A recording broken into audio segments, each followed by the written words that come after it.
శక్తి TV ప్రేక్షకులకు నమస్కారం. అందరికీ శ్రీమాత్రే నమః. శ్రావణ మాస శుభ సందర్భంగా మనందరం చేసుకుంటున్నటువంటి ఈ స్వాధ్యాయం ఏదైతే ఉందో లలితా సహస్రనామంతో కూడుకున్నటువంటి విశేషమైనటువంటి భాష్యాకృతం ఈ సౌందర్య లహరి.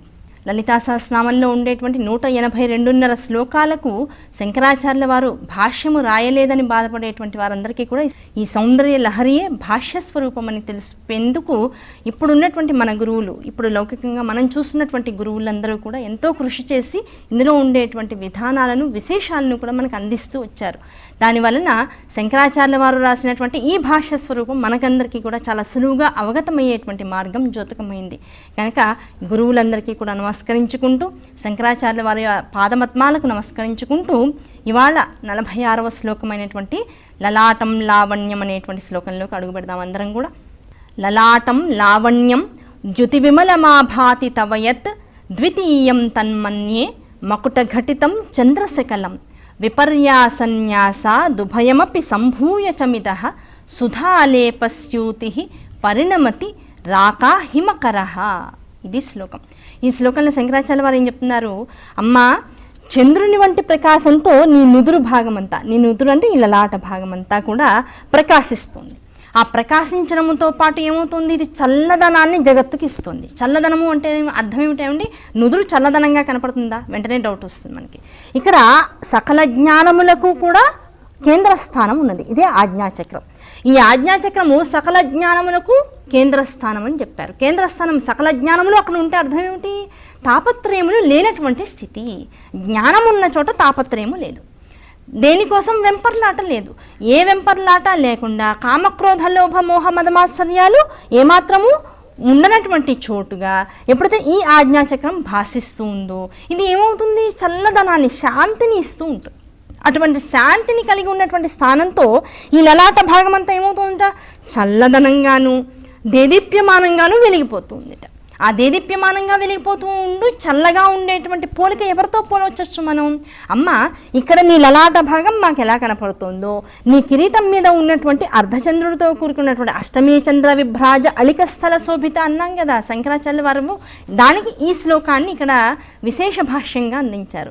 వసిన్యాది వాగ్దేవతలు అమ్మ అష్టమీ చంద్ర విభ్రాజ అళిక స్థల శోభిత అన్నారు. అమ్మ, నీ కిరీటం మీద, నీ శిరస్సు మీద, లేదు నీ జటాజుటం మీద నిరంతరము కూడా అష్టమి నాటి చంద్రుని యొక్క రేఖను నువ్వు విశేషంగా ధరించి ఉన్నావు, అలంకారంగా ధరించి ఉన్నావు. దాన్ని చూసినప్పుడల్లా మాకేం కలుగుతుంది? దాన్ని చూస్తూ ఎవరైతే నిన్ను ధ్యానిస్తారో, అంటే ఆ చంద్రరేఖ వైపుకు మనస్సు లంఘించి ఆ చలనంతో కూడుకున్నటువంటి నీ యొక్క స్వరూపాన్ని కూడా భావిస్తూ ఎవడైతే నీలోకి తన్మయత్వాన్ని పొంది అనుభవానికి తెచ్చుకుంటాడో నీ యొక్క స్వరూపాన్ని, అటువంటి వాడికి త్వరితగతిన, అంటే షోడశి నిత్య స్వరూపంలో అష్టమి నాటి యొక్క చంద్రుని కళ ఏదైతే ఉంటుందో ఆ కళయే త్వరితా స్వరూపంగా అనుగ్రహిస్తూ ఉంటుంది. ఆ త్వరితగా అంటే త్వరితముగా ఎవడైతే ఈ భావనని మనసులో పెట్టుకుని అమ్మవారి యొక్క అనుగ్రహం కోసం వెంపర్లాడతాడో అటువంటి వాడికి త్వరితగతిన అనుగ్రహాన్ని అనుగ్రహించేటువంటి తల్లి. కనుక ఇక్కడ చంద్రుడి రేఖ ఉంది. అలాగే మరొక చంద్రరేఖ చల్లదనాన్ని, కాంతివంతమైనటువంటి తీక్షణమైనటువంటి విభాగాన్ని మాకందించేటువంటి స్వరూపం ఇక్కడ నీ లలాట భాగం. ఈ రెండింటినీ కనుక ఏకకాలంలో చూస్తే ఏమవుతుంది? ఇక్కడ ఒక చంద్రరేఖ, ఇక్కడ ఒక చంద్రరేఖ, రెండింటినీ కలిపితే పూర్ణమైనటువంటి చంద్రుని యొక్క దర్శనం జరుగుతుంది. ఆ పూర్ణమైనటువంటి చంద్ర దర్శనం ఎప్పుడు కలుగుతుంది? పౌర్ణమి నాటి రాత్రి కలుగుతుంది కదా. అటువంటి పౌర్ణమి నాటి చంద్రుని యొక్క పూర్ణమైనటువంటి విభాగాన్ని మాకు దర్శింపచేస్తూ నీ ముఖమండలం ద్వారా నీవు అలంకారంగా ధరించినటువంటి చంద్రరేఖ యొక్క, నీ యొక్క ముఖమండలంలో అలంకారప్రాయంగా కనపడుతున్నటువంటి లలాటము యొక్క పూర్ణ స్థితిని మాకు అనుగ్రహిస్తూ ఉన్నావు. ఈ రెండింటినీ కనుక ధ్యానించి ఎవడైతే నీ ఎదురుకుండా కూర్చుని సాధనని చేస్తాడో అటువంటి వాడికి పూర్ణత్వం సిద్ధిస్తుంది. పూర్ణత్వం అంటే తను చేసేటువంటి సాధన యందు పరిపూర్ణమైనటువంటి ఫలమును సిద్ధిస్తుంది. అటువంటి ఫలాన్ని సిద్ధింపచేసేటువంటి స్వరూపాన్ని అమ్మ నువ్వు. ఏ వెన్నెలను కురిపించేటువంటి రాత్రి అమృతపు రాత్రి అని చెప్పబడుతూ ఉంటుందో అదే పౌర్ణమి చంద్రుడు విశేషముగా జగత్తునంతా కూడా చల్లదనంలోకి తీసుకువెళ్ళగలిగినటువంటి రాత్రి. అదే పౌర్ణమిగా పున్నమిగా చెప్పబడుతూ ఉంటుంది. ఆ పున్నమి నాటి రాత్రి ఏమవుతుందిట, ఆ చంద్రుడిగా ఎవరైతే అమ్మవారి యొక్క ముఖమండలాన్ని నిత్యము కూడా చంద్రుని వల్లే భావిస్తూ, చంద్రుని యందు అమ్మవారిని భావిస్తూ 2 రకాల రహస్యాలు చెప్పారు. నీ ముఖమండలాన్ని చూస్తే చంద్రుడి యొక్క చల్లదనము, చంద్రుని యొక్క ఆహ్లాదకరమైనటువంటి విశేషము మాకు దర్శనమిస్తూ ఉండాలి. అలాగే చంద్రుడిని చూసినప్పుడల్లా ఆ చంద్రుని యొక్క ఆ గుండ్రటి షేప్లో మేమందరము నీ యొక్క ముఖమండలాన్ని దర్శించగలిగేటువంటి స్థాయి మాకు రావాలి. ఈ 2 రకాలుగా ఎవరైతే నిన్ను ఆరాధించగలుగుతారో, నిన్ను పట్టుకోగలుగుతారో అటువంటి వాడు ఎప్పటికైనా చంద్రుడిగా ఉంటాడట. చంద్రుడిగా ఉండడం అంటే చంద్రమండలానికి అంతా కూడా ఆధిపత్యాన్ని వహిస్తాడు. అంతటి అనుగ్రహాన్ని నువ్వు మాకు కలిగిస్తావు. చంద్రమండలానికి ఆధిపత్యాన్ని వహిస్తాం మనము అనేటువంటి భావనతో అమ్మవారిని పట్టుకునే కన్నా చంద్రుడు ఎంత సాత్వికంగా, ఎంత చల్లదనంతో కూడుకున్నటువంటి వాడిగా, అలాగే అమ్మవారిని అయ్యవారిని విశేషంగా పూజించి తనలో తరుగుతున్నటువంటి చంద్రకళలను మళ్ళీ వృద్ధి చేసుకునేటువంటి స్థాయికి తెచ్చుకుంటూ, పూర్ణత్వాన్ని సిద్ధింపచేసుకుంటూ, అసలు కనపడనటువంటి రోజు అమావాస్య రోజు వచ్చినా సరే అమ్మని నమ్ముకుని అమ్మయందు సుస్థిరముగా పాదాలని పట్టుకుని ఉన్నటువంటి వాడిగా తదేక నిష్ఠతో, తదేకమైనటువంటి పూనికతో అమ్మవారిని వదలకుండా ఉండేటువంటి స్థితిగతులు అమ్మవారు మనకు కూడా అనుభవంలోకి తెస్తుంది. అటువంటిది చంద్రుడి యొక్క స్థితి. ఆ స్థితి మనం కూడా పుణిగిపుచ్చుకుంటాము. అంటే ఎటువంటి కష్ట నష్టాలు జీవితంలో వచ్చినా, ఎటువంటి తట్టుకోలేనటువంటి ఇబ్బందులు వచ్చినా అమ్మ ఉంది మనకి, అమ్మ రక్షిస్తుంది మనన్ననేటువంటి నమ్మకం కనుక మనలో ఉన్నట్లయితే చంద్రుడిలాగా మన యొక్క ఎక్కడా కూడా చెరగనటువంటి స్థితిలో మనం ఉండిపోతాం. మన యొక్క స్థితిగతులు ఎప్పుడు కూడా ఎవ్వరూ కూడా పాడు చేయలేనటువంటి స్థితిలో మనం ఉంటాం. అటువంటి స్థితిని పొందాలి. దానికోసం చంద్రమండలంతో పోల్చారు. అమ్మ అటువంటి చంద్రమండలాన్ని పొందేటువంటి స్థాయికి జీవులందరూ వస్తారు. చంద్రమండలాన్ని పొంది మనం కూడా చంద్రులం అవుతాం అనేటువంటి విధానంలోకి వెళ్ళకూడదు. చంద్రుడిలాగా ఇటువంటి ఇబ్బందులు వచ్చినా మనం దాన్ని అధిగమించేటువంటి స్థితికి వస్తాము. చంద్రుడిలాగా నిరంతరం అమ్మవారి పాదాలని పట్టుకునేటువంటి స్థితికి వస్తాం. చివరికి మన ముఖం చూస్తే కూడా జగత్తులో ఉండేటువంటి మిగతా వారికి అమ్మవారు భాషించేటువంటి స్థితిగతులను మనం పొందుతాము. అటువంటిది ఈ శ్లోకంలో చెప్పేటువంటి రహస్యం. కనుక ఈ శ్లోకాన్ని జాగ్రత్తగా పట్టుకున్నట్లయితే తర్వాత శ్లోకం భ్రువౌ భుగ్నే కించిత్ భువన భయభంగ వ్యసనిని త్వదీయే నేత్రాభ్యాం మధుకర రుచిభ్యాం ధృతగుణం ధనుర్మన్యే సవ్యేతర కరగృహీతం రతిపతే ప్రకోష్ఠే ముష్టౌ చ స్థగయతి నిగూఢాంతరముమే. ఇది మనకి 47వ శ్లోకంగా వస్తుంది. ఈ శ్లోకాంతరంలో కనుక మనం వెళ్ళినట్లయితే అమ్మవారిని ఇక్కడ ఉమా అనేటువంటి నామంతో పిలుస్తున్నారు శంకరాచార్య వారు. ఉమా అండంలో అర్థం ఏమిటి? ముందు ఆ నామం ఎందులోంచి వచ్చిందో తెలుసుకోవాలి. తల్లి హిమవంతుని యొక్క భార్య మేనాదేవి పాపం కూతురు చిన్న పిల్ల, అష్టవర్షం అంటే 8 సంవత్సరాల పిల్ల. నారదుడు వచ్చి చెప్పాడు, అమ్మ నీకు కాబోయేటువంటి భర్త అక్కడ హిమగిరిలో కూర్చుని విశేషంగా తపస్సు చేస్తున్నాడు తల్లి అన్నాడు. ఇంకా ఆ రోజు నుంచి కనపడుతున్నటువంటి తనలో తాను రమిస్తున్నటువంటి ఆ శివస్వరూపాన్నే భర్తగా భావించేసింది పాపం ఈ 8 ఏళ్ల పిల్ల. రోజు కాళ్ళకి చెప్పులు కూడా లేకుండా, శరీరానికి సరైనటువంటి వస్త్రాలు అంటే పెద్ద పెద్ద చలి నుంచి కప్పుకుని రక్షించుకునేటువంటి వస్త్రాన్ని కూడా లేకుండా స్నానం చేసి చీర కట్టుకుని, అలాగే చేతిలో రకరకాల పూజా ద్రవ్యాలని, అలాగే తినడానికి వీలుగా ఉండేటువంటి నివేదనలను కూడా తీసుకువెళ్ళి ఆ చలితో కూడుకున్నటువంటి ఆ హిమవత్ పర్వతాల మీద నుంచి నడుచుకుంటూ వెళ్ళిపోయి ఆ గుహల్లో ఎక్కడో ఉన్నటువంటి శివుడికి రోజు అక్కడ ఉన్నటువంటి స్థలాన్నంతా శుభ్రం చేయడం, ఈ పదార్థాలన్నింటినూ కూడా చక్కగా ఎదురుకుండా పెట్టి ఆయన ఎప్పుడు కళ్ళు తెరిస్తే అప్పుడు తినడానికి వీలుగా అన్నింటినీ చక్కగా రెడీ చేసి పెట్టడం, దాంతోపాటు తను తెచ్చినటువంటి పూజా ద్రవ్యాలతో పరమశివుని యొక్క పూజని తదేక నిష్ఠతో చేస్తూ ఉండడం, మళ్ళీ తిరిగి ఇంటికి వస్తూ ఉండడం, ఇది ఆవిడ చేసేటువంటి పని.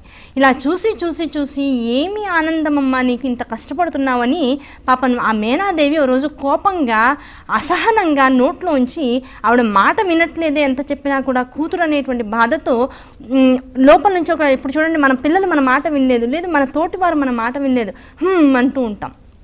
ఒక రకమైనటువంటి నిట్టూర్పు అది. ఆ హూ అనేటువంటి మాటతో పాటు మా అనేటువంటి అక్షరాన్ని కూడా, స్వరాన్ని కూడా బయటికి తీసుకొచ్చి ఆ తల్లి తన యొక్క అసహనాన్నంతా కూడా బయట పెట్టేసింట.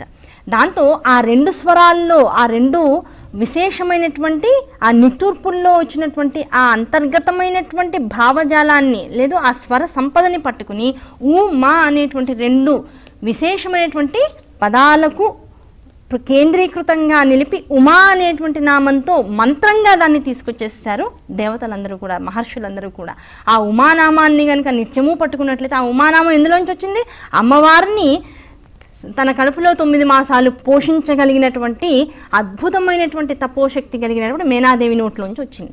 ఆవిడ నోట్లోంచి వచ్చినటువంటి నామం ఉమాదేవి. ఆ ఉమానామాన్ని ఎవరు పలికినా, ఎవరు నిరంతరం ధారణ చేసినా, సాధన చేసినా ఏం కలుగుతుంది అంటే విశేషమైనటువంటి ప్రజ్ఞ.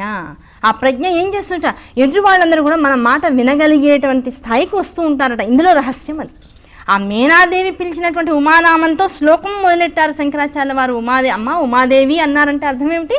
అక్కడ అది మంత్రము, మంత్రపూరితమైనటువంటి శ్లోకము. ఈ శ్లోకాన్ని చదవడం ద్వారా జగత్తులో ఉండేటువంటి వారందరూ కూడా వీలైనంత మంచి మాట కనుక మనం చెప్పినట్లయితే, మనం చెడు మాట చెబితే జగత్తు మనకు ఆకర్షితులు అవ్వాలని మనం ఎప్పుడూ కోరుకోకూడదు. అది తప్పు, అది తామసికమైనటువంటి ప్రవృత్తి. సాత్వికమైనటువంటి ప్రవృత్తిని కనుక జాగ్రత్తగా అలవరుచుకుంటే, సాత్వికమైనటువంటి ప్రవృత్తి కలగ వారికే సౌందర్యలహరి దగ్గరికి వస్తుంది కనుక, అనుగ్రహింపబడుతుంది కనుక సౌందర్యలహరి. ఈ శ్లోకాన్ని జాగ్రత్తగా పట్టుకున్నటువంటి వాడికి ఏం జరుగుతుంది అంటే, ఉమా అనేటువంటి మంత్రపూరితమైనటువంటి ఆ నామంతో విశేషమైనటువంటి వశీకరణ శక్తి వస్తూ ఉంటుంది అని చెబుతూ ఉంటారు.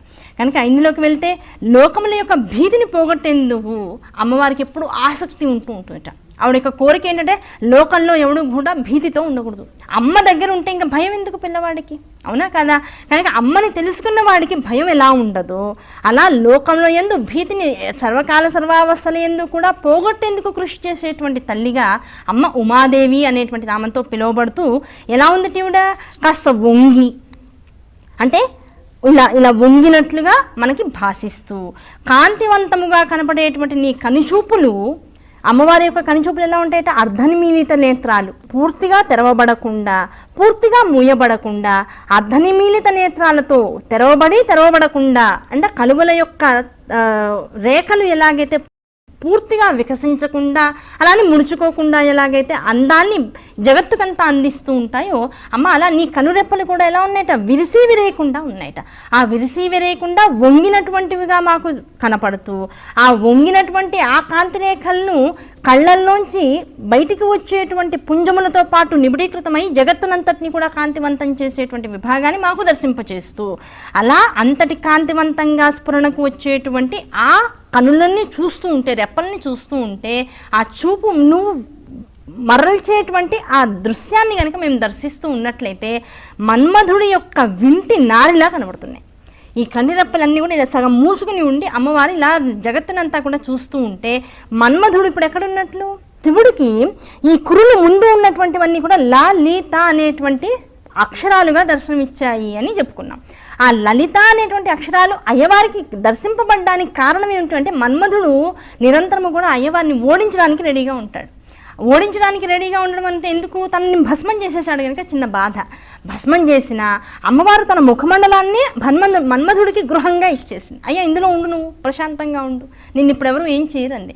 అమ్మవారి ముఖమండలం మీద ఉంటూ అయ్యవారు ఎప్పుడెప్పుడు పక్కన ఉంటారో అప్పుడప్పుడు అయ్యవారి మనస్సుని అమ్మవారి వైపుకి తీసుకుని వస్తూ ఎక్కడ తను వికాసముగా, అంటే విశేషమైనటువంటి చైతన్యంతో విలసిల్లుతూ ఉంటాడో అక్కడక్కడ అయ్యవారి చూపు పడుతూ ఉంటుంది. అయ్యవారి చూపు పడినప్పుడల్లా కూడా మన్మధుడు ఏం భావిస్తాడు? చూసావా, అమ్మవారి ముఖంలో కురుల దగ్గరికి నేను వచ్చాను, నాలిక తడుపుకుంటూ లలిత అని పిలిచి వెంటనే నాకు పాదాక్రాంతుడు అయిపోయినాడు. అమ్మవారి యొక్క కళ్ళల్లోకి నేను వెళ్ళి కూర్చున్నాను. అమ్మవారి చూపు ఆయన వైపు వెళ్ళేటప్పటికల్లా చూపులకి లొంగిపోయి మౌనంగా కూర్చుండిపోయాడు. ఏం మాట్లాడాలో అర్థం కాకుండా ఉన్నాడు. నేను గెలిచాననేటువంటి భావనలోకి వస్తూ ఉంటాట. అటువంటి మన్మధుడు ఇప్పుడు ఎక్కడున్నట్ట? అమ్మవారి చూపుల్ని కదా విశేషంగా ఇక్కడ మనకి చెప్తున్నారు. ఈ లలాట భాగంలో ఇక్కడ ఉన్నటువంటి కురులన్నింటినీ కూడా ఆధారం చేసుకుని ఇక్కడ నుంచున్నట్ట. నుంచుని ఇక్కడి నుంచి 2 చేతులతో ధనుస్సుని గనక బాగా ఎక్కువ పెడితే ఆ ఎక్కువ పట్టినటువంటి ప్రాంతం అంతా కూడా ఈ ముఖమండలంలో ఉండేటువంటి ఈ భాగంగా గనక మనం భాషించినట్లయితే ఈ కనురెప్పలు ఎలా ఉన్నాయట? బాగా వెనకాలకి లాగినటువంటి వింటినారి ఎలాగైతే దర్శనమిస్తూ ఉంటుందో అట్లా అమ్మ విరిసి విరేయకుండా ఉన్నటువంటి నీ కనురెప్పల యొక్క ఆ నల్లదనముతో కూడుకున్నటువంటి కాంతివంతమైనటువంటి ప్రకాశము మాకు మాకు మన్మధుడి చేతిలో ఉన్నటువంటి ధనుస్సు యొక్క వింటినారిలా దర్శనమిస్తుంది. ఆ వింటినారిని వదిలేమనుకో ఇప్పుడు ఆ చూపు ఎటువైపుకు వెళ్తుంది? పరమశివుడుగా భాషిస్తున్నటువంటి జగత్తు వైపుకు వెళ్తుంది. అటువంటి జగత్తు వైపుకు వెళ్తున్నటువంటి కనుదృష్టి కలిగినటువంటి ఆ కాంతివంతమైన ప్రకాశవంతమైనటువంటి చూపులన్నీ కూడా జగత్తు వైపుకు ప్రసరిస్తూ ఎప్పుడైతే వెళ్తాయో జగత్తంతా కూడా భీతిని, భయాన్ని వదిలేసేసి ప్రకాశవంతమైనటువంటి శివజ్ఞానం వైపుకి మరలుతూ ఉంటాయి. ఆ భయభీతులని పోగొట్టేటువంటి నీ యొక్క కనిచూపు మా అందరికీ రక్ష. ఆ రక్ష అనబడేటువంటి విషయంలో మన్మధుణ్ణి కూడా అక్కడికి ఎందుకు తీసుకొచ్చారు? అమ్మ వాడు నిన్ను ఆధారం చేసుకుని ఉన్నాడు. నిన్ను ఆధారం చేసుకుని నిన్ను వదలకుండా ఉన్నటువంటి వాడిని ఎంత దాకా తీసుకెళ్తావు? మొత్తం జగత్తునంతా కూడా పాలించేటువంటి స్థితి దాకా తీసుకొస్తావు. అమ్మ మేమందరం కూడా అలాంటి ఆసక్తులమే అమ్మ. నిన్ను పట్టుకోవాలి, ఆ పట్టుకునేటువంటి శక్తి మాలో వృద్ధి చెయ్యి. మన్మధుల్లా పట్టుకోవాలి. అమ్మను పట్టుకోవాలంటే ఎవరిలా పట్టుకోవాలట? మన్మధుల్లా పట్టుకోవాలి. ఆ మన్మధుల్లా పట్టుకుంటే ఇప్పుడు ఏమైంది? అమ్మ తను భయభీతులను లేకుండా చేసేటువంటి జగత్తుకంతటికి కూడా తెలియనటువంటి ఒక రాజుగా మన్మధుల్ని ఏర్పాటు చేసేసింట. తన కామమును జనింపచేసేటువంటి విల్లు, దాంతోపాటు ఉండేటువంటి ధనస్సుతో, ఆ వింటినారితో మొత్తం జగత్తునంతా కూడా వశీకరణ తన చేతిలో బంధింపచేసేసుకున్నట్ట మన్మధుడు. కనుక అమ్మ ఉంటే నీ పాదాలను పట్టుకుంటే సాధకుల్లా మన్మధుల్లా ఉండిపోవాలి.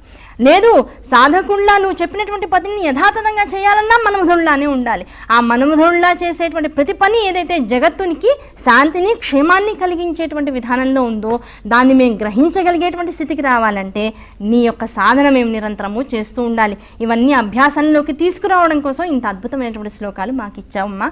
అటువంటి శ్లోకాలను మేము ఎప్పుడు కూడా పట్టుకున్నట్లయితే ఏమవుతుంది? జగత్ అనేటువంటి మన్మధమాయలోకి వెళ్ళిపోకుండా జగత్తు వైపుకి ఆ మన్మధుడు నీ యొక్క కరుణతో కూడుకున్నటువంటి నీ యొక్క చూపుని దేన్నైతే బాణంగా చేసుకుని జగత్తుల వైపుకి వదులుతున్నాడో ఆ బాణాన్ని గ్రహించి ఆ కరుణని ఎలా పట్టుకోవాలో అలా జాగ్రత్తగా మేము అందరం కూడా ఒడిసి పట్టుకుని దాని ద్వారా మన్మధుడికి బలవకుండా, మన్మధుడి చేతిలో ఉండేటువంటి కోదండం బాణం ఉంటుంది, ఆ మధ్య భాగం కనపడదు, మన్మధుడి చేతిలోనే ఉన్నట్లుంటాం. ఆ కనపడకుండా లోపల రహస్యంగా ఉన్నటువంటి నీ యొక్క స్వరూపం వైపుకి, నీ యొక్క తత్వం వైపుకి మేమందరం కూడా మరలేటువంటి అవకాశం ఉంటుంది. కనుక ఈ శ్లోకాలన్నింటి ద్వారా శంకరాచార్య వారు ఏం తెలియజేస్తున్నారు? లోకం వైపుకి ఉండిపోయావా, మన్మధుడి చేత బాధింపబడుతూ ఉంటావు. అమ్మవారి వైపుకి మనస్సును రమింపచేసావా, లోకము నిన్ను బాధ పెట్టకుండానే లోకములో ఉంటున్నట్లుగా నువ్వు ఉంటూనే తెలియకుండానే లోకము యొక్క విపరీత పోకడల నుంచి బయటపడి లోకమును మాయలో కప్పేసేసి అమ్మవారి వైపుకి నువ్వు జాగ్రత్తగా మరలేటువంటి అవకాశాన్ని పొంది అంత అనుగ్రహాన్ని కూడా అనుభవించేటువంటి స్థితికి వస్తావు. అటువంటి స్థితిని ఇవ్వగలిగేటువంటి శ్లోకాలు ఈ శ్లోకాలు. అందుకనే సకల దేవత అనుగ్రహాన్ని ఇవ్వగలిగినటువంటి శ్లోకం ఈ శ్లోకం. ఇంకా మరొకటి ఏం చెప్పలే ఇంకా శంకరాచార్య వారు. సకల దేవత అనుగ్రహం, ఇంకా జగత్తులో ఉండేటువంటి ఈ దేవత ఆ దేవత ఆరోగ్యం ఇంకోటి కాదు, సకల దేవత అనుగ్రహం ఈ శ్లోకాన్ని చదివితే వచ్చేస్తుంది. అలాగే సకల కార్యసిద్ధి కూడా ఈ శ్లోకాన్ని చదివితే వచ్చేస్తుంది. అటువంటి అద్భుతమైనటువంటి శ్లోకం. కనుక అమ్మవారి యొక్క కనులను ఎప్పుడు దర్శించినా మన్మధుడు జగత్తులోకి వదులుతున్నటువంటి శాంతి, దాంతోపాటు ఆనందం అనేటువంటి బాణముగా కనుక మనం అమ్మవారి చూపుని మనం పట్టుకున్నట్లయితే జగత్తంతా ఆనందదాయకంగా, జగత్తంతా అమ్మ యొక్క శివజ్ఞాన స్వరూపంగా దర్శనం ఇస్తూ ఉంటుంది. తర్వాత శ్లోకంలో కనుక వెళ్తే అహస్సూతే సవ్యం తవనయనమర్కాత్మకతయ త్రియామాం వామంతే సృజతిరజదీ నాయకతయ తృతీయాతే దృష్టిర్ దరదళిత హేమాంభుజరుచి సమాధత్తే సంధ్యాం దివసని సయోరంతరచరీం అన్నారు. ఈ శ్లోకాన్ని జాగ్రత్తగా పట్టుకుంటే నవగ్రహ దోష నివృత్తి జరుగుతుంది. ఈ శ్లోకాన్ని అమ్మ 48వ శ్లోకం. ఈ శ్లోకాన్ని కనుక గట్టిగా పట్టుకుంటే నవగ్రహాల నుంచి కలిగేటువంటి బాధల నుంచి విముక్తిని పొందుతాడు జీవుడు. అంటే నవగ్రహాలు చెడ్డవా అండి? కాదు, అవన్నీ కూడా కర్మసాక్షులు. ఆ కర్మసాక్షిత్వం ఎవరికి? నువ్వు ఇదివరకు తెలిసి తెలియకుండా చేసినటువంటి కర్మలన్నిటికీ వాళ్ళ నవగ్రహాలు నీకు అనుభవింపవలసినటువంటి విధానాన్ని నీ జీవితంలోకి రకరకాల గడుల్లోకి వస్తూ శాసిస్తున్నాయి. దానికి అనుగుణంగా నీ యొక్క జీవితం సాగుతూ ఉంటుంది.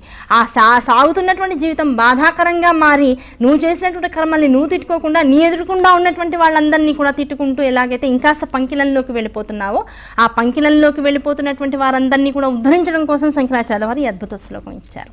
శ్లోకంలో కనుక మనం వెళ్ళినట్లయితే అమ్మా పరమేశ్వరి నీ కుడి నేత్రం ఏదైతే ఉందో అమ్మా అది సూర్యరూపం అమ్మ. ఆ సూర్యరూపంతో ఉంది కనుకనే జగత్తంతరికి కూడా పగలు వస్తుంది. ఎడమ కన్ను చంద్రరూపం. చంద్రరూపం ఉంది కనుకనే రాత్రి అనేటువంటి ఒక విభాగం ఏర్పడింది. 24 గంటల్లో కొంత భాగం ఒక సగం పగలుగా, ఒక సగం రాత్రిగా. ఈ రెండింటి వల్ల ఏం జరుగుతుందిట? ఆనందము, శక్తి, చైతన్యం అనేటువంటిది మొత్తం జగత్తుకంతా ఇవ్వబడుతుంది. మరి పాల భాగంలో మరి ఇంకొక 3వ కన్ను ఉంది కదా తల్లి, మరి అది దేనికి సూచిక అంటే ఈ పాలనేత్రంలో ఉండేటువంటి వికసించకుండా అంటే అర్ధనిమీలితంగా ఉండేటువంటి 3వ కన్ను బంగారు కమలం వంటిదిట. ఆ బంగారు కమలం అని ఎందుకన్నారు? అది ఎప్పుడు కూడా దేదీప్యమానంగా వెలుగుతూ ఉంటుందిట. అది అగ్నినేత్రం అన్నారు. ఆ అగ్నినేత్రమే జాగ్రత్తగా మనం పరిశీలించినట్లయితే ఏ పగలు ఏ రాత్రి అయితే సూర్యచంద్రుల ద్వారా మాకు ఇవ్వబడిందో ఆ పగలుకి రాత్రికి మధ్య ఉండేటువంటి సంధ్యా సమయం అంతా కూడా ఈ 3వ కన్ను ద్వారా ప్రసాదింపబడుతూ ఉంది తల్లి. అందుకనే పెద్దలు చెబుతూ ఉంటారు, పగలు సూర్యోదయానికన్నా కూడా పూర్వమే లేవాలి. అంటే సూర్యోదయ సంధ్య, ప్రాతకాల సంధ్య అంటాం. ఆ ప్రాతకాల సంధ్యని చూడాలి.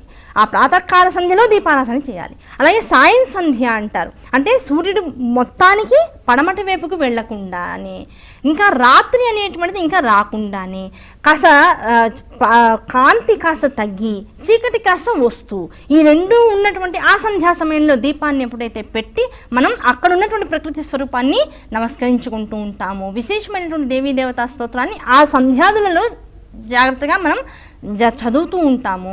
అటువంటి వాటి వల్ల అపమృత్యు దోషాలు పోతాయి, ఐశ్వర్యం సిద్ధిస్తుంది, ఇంట ఎటువంటి కలి ప్రభావితమైనటువంటి దోషాలు కూడా చేరకుండా ఉంటాయి అని పెద్దలు చెప్తూ ఉంటారు. అమ్మ కనుక నీ 3 నేత్రాలు ఇప్పుడు ఎలాంటివి? మాకు పగటిని రాత్రిని సంధ్యా సమయాన్ని ఇవ్వగలిగినటువంటి శక్తులు. అటువంటి శక్తులకు మేము నమస్కరిస్తున్నాము అని శంకరాచార్య వారు చెప్తున్నారు. తర్వాత శ్లోకంలో కనుక వెళ్ళినట్లయితే విశాలా కళ్యాణి స్ఫుటరుచిరయోధ్యా కువలయై కృపాధారాధార కిమపి మధురా భోగవతిక అవంతీ దృష్టిస్తే బహునగర విస్తార విజయ ధ్రువం తత్తన్నామ వ్యవహరణ యోగ్య విజయతే అన్నారు. అమ్మ నీ చూపు విశాలంగా, మంగళకరంగా, అలాగే ఎంత శాంతిని జగత్తులోకి ప్రసరింపజేస్తుందో తెలుసా తల్లి? ఆ చూపు మా మీద పడుతుందనేటువంటి భావన మేము పొందిన మరుక్షణం మాలో ఉండేటువంటి బాధలు, తాపత్రయాలు అన్నీ కూడా సమసిపోయి ఒక రకమైనటువంటి ఆదుర్దాలన్నీ కూడా తీరిపోయి ప్రశాంతత మేము అనుభవిస్తున్నాం. ఇప్పుడు అమ్మ పక్కన ఉండి మీద చెయ్యి వేసింది, పిల్లవాడు ఎంత హాయిగా పడుకుంటాడు. తను ఎక్కడ ఉన్నాడు అనేటువంటి నిశ్చయమైనటువంటి స్థితిని తాను కోల్పోయి శుభ్రంగా హాయిగా మైమరిచి నిద్రపోతూ ఉంటాడు. అలా అమ్మ నీ చూపు మా మీద పడ్డం అంటే అర్థం ఏమిటి? నీ యొక్క చెయ్యి మా మీద నిరంతరం కూడా రక్షణ కవచంగా ఉంటూ ఉండడం. ఆ రక్షణ కవచం ఉంటే ఇంకా దేనికోసం మేము భయపడ్డాం, ఇంకా దేని గురించి భయం లేదు. అటువంటి ప్రకాశవంతమైన, ఆనందకరమైన, మంగళకరమైన, భయభ్రాంతి రహితమైనటువంటి చూపుని మా మీద ఎల్లప్పుడూ కూడా ప్రసరింపచేస్తున్నావు అనేటువంటిది ఇందులో అంతరార్థంగా చెబుతున్నారు. అలాగే స్పష్టమైనటువంటి కాంతితో, నల్ల కలువలు కూడా జయించలేనటువంటి సౌందర్యంతో నీ కళ్ళు 2 కూడా ప్రకాశవంతంగా, దేదీప్యమానంగా కూడా వెలిగిపోతూ ఉన్నాయమ్మా. నీ కళ్ళు ఎలా ఉన్నాయి? నల్ల కలువల్ని ఏమాత్రము కూడా జయించగలిగేటువంటి స్థాయిలో. ఆ నల్ల కలువలు ఎప్పుడు కూడా గొప్పగా చెప్పుకుంటూ ఉంటాయట. మేము అమ్మవారి కళ్ళతో మమ్మల్ని పోలుస్తూ ఉంటారు, అమ్మవారి చూపుతో మమ్మల్ని పోలుస్తుంటారు, అమ్మవారి కబరీబంధంతో మమ్మల్ని పోలుస్తూ ఉంటారని చెబుతూ ఉంటాయట. కానీ ఏమాత్రమూ వాటితో పోల్చడానికి అవకాశం లేనంత విశేషమైనటువంటి సౌందర్యం అమ్మ నీ యొక్క కనులది. ఆ కనులతో ఏం చేస్తున్నావు? ఆ కరుణ రసం అనేటువంటి అమృతధారను కురిపించేటువంటి నీ చూపు వర్ణించడానికి కానీ, కేవలం ఇలా ఉంటుందని ఇంకో వస్తువుతో పోల్చి చెప్పడానికి కానీ ఎటువంటి అవకాశము మాకు లేదు. అది అనుభవించేటువంటి వాడికి మాత్రమే అనుభవయోగ్యము. అవునా కదా? ఇప్పుడు ఆకలేస్తుంది, ఎంత ఆకలేస్తుందిరా అంటే చెప్పడానికి ఏమన్నా ఉందా? లేదు. ఆకలి ఎదురకుండా ఉండేటువంటి పదార్థం ఏదైనా సరే అది నీ ఆకలి తీర్చగలిగేటువంటి సాత్వికతను కనుక కలిగి ఉంటే, లేదు ఆకలి ఆ స్థాయిని కూడా మించిపోయింది, అది సాత్వికమా, రాజసికమా, తామసికమా అనేటువంటి స్థితిగతుల్ని కూడా బుద్ధి వదిలేసి ఆహారాన్ని స్వీకరించేస్తుంటుంది. తిన్నాక ఆకలి తీరింది అని చెప్తాం. ఎలా తీరింది అంటే అన్నం వల్ల తీరింది. ఆ అన్నం వల్ల లోపల ఉన్న ఆకలి ఎలా తీరింది? పంపించడం ద్వారా తీరింది. ఈ పంపించడం అనేటువంటి లోపల ఆ యంత్రాంగం, తంత్రాంగం ఎవరు చేశారు చెప్పగలవా? అనుభవించేవాడు, తినేవాడికి ఆ తృప్తి అనేటువంటిది తెలుస్తుంది. ఆ రసాస్వాదన అనేటువంటిది అనుభవంలోకి వస్తూ ఉంటుంది. దానివల్ల కలిగేటువంటి దేహ సంతుష్టి ఏదైతే ఉందో దాన్ని అనుభవించేటువంటి వాడికి వాడికి మాత్రమే తెలుస్తుంది.